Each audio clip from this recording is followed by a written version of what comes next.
हाय दोस्तों। अगर आप नीट स्टूडेंट हो या फिर आप कोई भी कॉम्पिटिटिव एग्जाम की तैयारी कर रहे हो तो देखिए आपको क्या है, पढ़ना कैसे है। ठीक है, सबसे पहले आपको ना फर्स्ट रीडिंग करनी है। ठीक है, आपको जो नोट्स हो जाएंगी, आपके जो वेल स्ट्रक्चर जो नोट्स हैं, हमें आपको उनकी रीडिंग करनी है। तो फर्स्ट रीडिंग में हमें क्या करना है कि हमें इससे मतलब नहीं होगा अभी कि हमें ये याद करना है। फर्स्ट रीडिंग में आपको वो समझना है, जो भी आपके सामने लिखा हुआ है ना वो आपको समझना है। समझना कैसे है, आपको उसमें आपके नोट्स में एक एक वर्ड का मतलब पता होना चाहिए।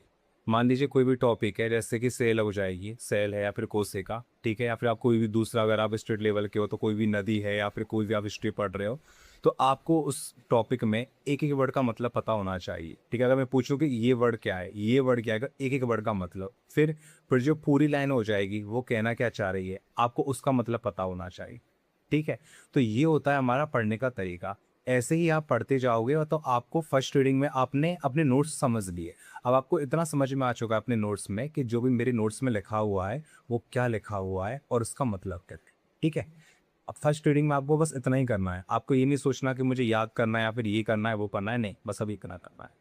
अब बारी आती है सेकंड रीडिंग की।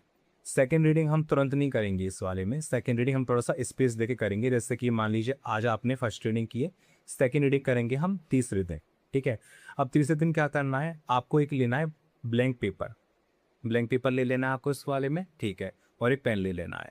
अब मान लीजिए आप उस नोट्स को रिवाइज करने वाले हो, तो आपको ऐसे पैसिव नोट्स रिवाइज नहीं करने कि आपने खोल लिए और न्यूज़पेपर की तरह पढ़ने लग गए। उससे आपको कोई रिजल्ट नहीं आने वाला। आपको क्या करना है, आपको उस वाले अपने नोट्स में हेडिंग हो जाएंगी, वो हेडिंग दिखनी है। फिर आपको याद करना है कि इस वाले हेडिंग में मैंने क्या क्या पढ़ा था। जो भी आपको याद आए ना वो आप उस पेपर पे लिखते रहो, जो भी याद आए। चाहे दो लाइनें आ रही हैं तो ठीक है इस वाले में। उसके बाद में आप क्या करो, आप अपने नोट्स में जाओ, आप देखो कि आपने क्या क्या चीज़ें छोड़ दी। इसका मतलब ये आपको याद नहीं है। अब उन चीज़ को आप पेंसिल से अंडरलाइन करो। अभी आपको हाईलाइटर यूज नहीं करना है। ठीक है, बस पेंसिल आपको यूज करनी है। पेंसिल से आप उसको अंडरलाइन कर लो। ठीक है, तो ऐसे ही आप अपनी सेकंड रीडिंग खत्म करो। धीरे धीरे धीरे धीरे पूरे नोट्स को आप ऐसे ही देखते जाओ। ठीक है, और अंडरलाइन करते जाओ, गोले करते जाओ कि ये मुझे याद नहीं था, ये मुझे याद नहीं था। अब जो आपकी थर्ड रीडिंग हो जाएगी वो होगी आपकी 7 डेज बाद में। ठीक है, आपको फिर थर्ड रीडिंग भी सेकंड रीडिंग की तरह करनी है। पहले आपको सोचना है, बस पैसिव रीडिंग नहीं करनी है। पहले आपको सोचना है कि अच्छा क्या क्या कितना मुझे याद है, वो लिखना है। उसके बाद में फिर देखना है, ठीक है, क्या मुझे याद नहीं है। तो इस प्रकार से आप कर क्या रहे हो, आप क्या कर रहे हो, आप अपने जो नोट्स हो जाएंगे ना उनको छोटा करते जा रहे हो। जैसे पहले आपके 100 पेजेस के नोट्स थे शुरू में, फिर आपने वो 70 पेज कर लिए क्योंकि आपने मार्क कर लिया कि मुझे क्या याद नहीं है।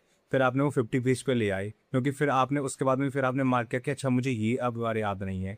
तो इससे क्या होगा कि एग्जाम जब टाइम आएगा ना पास में, आपके जो नोट्स हो जाएंगे वो इतने छोटे हो जाएंगे